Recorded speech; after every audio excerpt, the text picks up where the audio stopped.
அடுத்து துவக்க உரை திரு மா உதயகுமார், மாவட்ட செயலாளர், அரசு ஊழியர் சங்கம். அனைவருக்கும் இந்த போட்டோ ஜியோ அமைப்பின் சார்பாக இன்று தமிழகம் முழுவதும் நடந்து கொண்டிருக்கும் கவன ஈர்ப்பு ஆர்ப்பாட்டத்திலே கோவையின் சார்பிலே நடந்து கொண்டிருக்கும் தோழர்கள் அனைவருக்கும் போராட்ட வாழ்த்துக்களை தமிழ்நாடு அரசு ஊழியர் சங்கத்தின் சார்பிலே தெரிவித்துக் கொள்கிறேன். தோழர்களே, இன்னைக்கு தமிழ்நாடு போராடும், தமிழ்நாடு வெல்லும், இதுதான் நம்ம முதலமைச்சர் மத்திய அரசுக்கு எதிராக கொண்டிருக்கக்கூடிய ஒரு கோஷம்.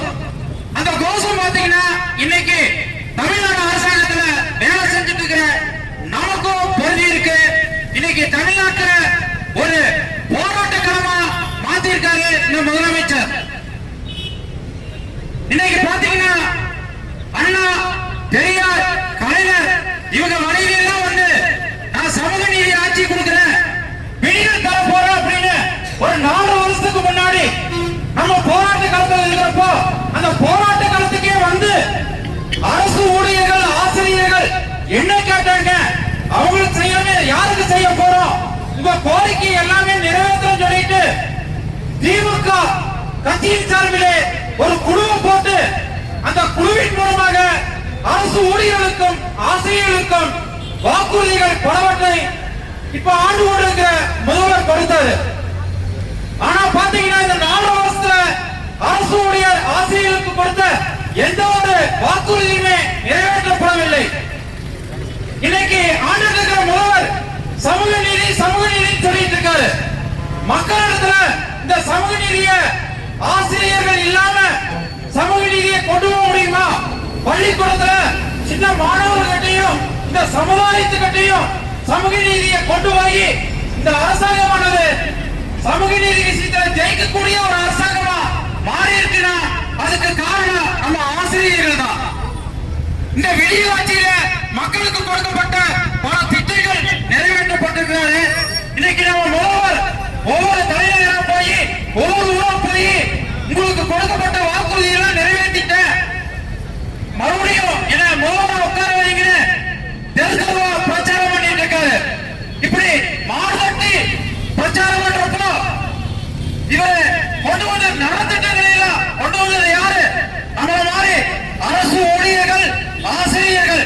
இந்த அரசாங்கத்துக்காக நைட்டு பகல்னு பார்க்காம கண்மணிச்சு பார்க்காம உழைச்சதுனாலதான் இந்த முதல்வர் மாறுதட்டி பிரச்சாரம் செஞ்சுட்டு இருக்காரு. தோழர்களே, தேர்தல் காலம் மக்கள் எல்லாம் ரொம்ப தப்பா எடுத்துக்கிறாங்க. இந்த தேர்தல் காலம் வந்துட்டாங்க, அரசு ஊழியர்கள் போராட்டத்துல வந்துருவாங்க, அவங்க கோரிக்கையில வச்சு போராட ஆரம்பிச்சிருவாங்க. மக்களே, நீங்க தயவு செஞ்சு நினைச்சு பார்க்கணும். ஒரு அரசாங்கமானது மக்களால் தேர்ந்தெடுக்கப்பட்டு அரசாங்கத்துக்கு வந்தவுடன் அந்த அரசாங்கத்தினுடைய திட்டங்களையும் எல்லாவற்றையும் மக்களிடையே கொண்டு சேர்ப்பதிலே கடைசி வரை நாங்கள் போராடி கொண்டிருக்கிறோம். இந்த அரசாங்கத்துக்காக வேலை செய்து கொண்டிருக்கிறோம். இப்பொழுது கூட தேர்தல் பணியிலே, எஸ்ஆர் பணியிலே எங்களது ஊழியர்கள் இரவு பகல் போராமல் வேலை செய்து கொண்டிருக்கிறார்கள். இந்த அரசாங்கமானது லேப்டாப், மாணவர்களுக்கு லேப்டாப் உள்ளிட்ட பல திட்டங்களை ஆட்சி புரிய சமயத்திலே கொண்டு வந்திருக்கிறது. இந்த திட்டங்களுக்கெல்லாம் கல்லூரி பள்ளிகளிலே வேலை செய்யும் ஆசிரியர்கள் இரவு பகல் பார்க்காமல் வேலை செய்து வருகிறார்கள்.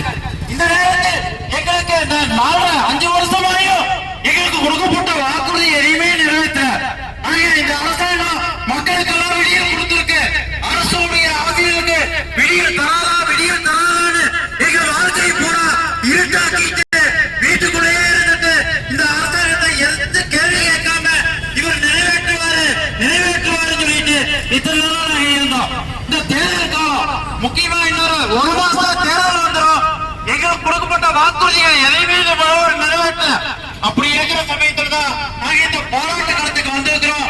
முதல்வர்களே, எங்களுக்கு கொடுக்கப்பட்ட வாக்குறுதிகள் எதையுமே நிறைவேற்றல, இன்னும் இருக்கக்கூடிய சிறிது காலத்திலேயாவது நிறைவேற்றுகள் சொல்லி நாங்க போராட்ட காலத்துக்கு வந்திருக்கோம். அதே மாதிரி பென்ஷன், சிபிஎஸ் அப்படிங்கிற ஒரு திட்டத்துல அரசு ஊழியர்களை பணத்தை புடிச்சுக்கிட்டு ஒரு சீட்டு கம்பெனியில 65 மாதிரி பணத்தை பூரா புடிச்சிட்டு 90,000 கோடி இந்த மக்களுக்கு டிவியாவும் மிக்சியாவும். மக்களே, நீங்க மாசமான 2000 ரூபாய் எங்க கிட்ட பிடிச்ச 90,000 கோடி இந்த காசெல்லாம் எங்கிருந்து வந்தது? எங்களோட உழைப்பு, எங்க கிட்ட பிடிச்ச பணம். இந்த முதல்வர் ஆட்சிக்கு வரதுக்கு முன்னாடி நாங்கள் ஆட்சிக்கு வந்தால் உங்களுக்கு பழைய பென்ஷன் திட்டத்தை கொண்டு வருவேன் சொல்லி வந்தார். அதே மாதிரி எங்க அரசுடைய மாநாட்டுக்கு வந்து நான் மறக்கவில்லை, மறுக்கவில்லை, இப்போது நிதி இல்லைன்னு சொல்லி சொன்னாரு.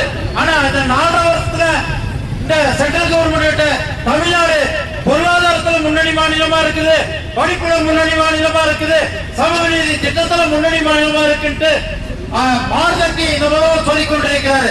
ஆனா எங்களுக்கு கொடுத்த வாக்குறுதியில நிறைவேற்ற சொல்லி நாங்க போகும்போது போராட்டங்கள் நடத்தும் போது நிதி இல்லைன்னு சொல்லிட்டு கையை விரிச்சு மாதிரி சொல்றாரு.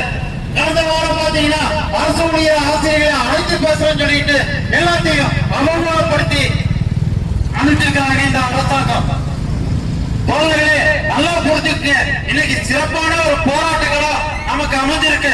சத்துணவுல, அங்கன்வாடியில, அப்புறம் செவிலியர், இப்படி பலதரப்பட்ட சிறப்பு காலவரை ஊதியத்தை வர ஊழியர்கள் இன்னைக்கு காலவரை ஊதியத்தை பெறக்கூடிய ஒரு சிறந்த காலகட்டம் அமைஞ்சிருக்கு.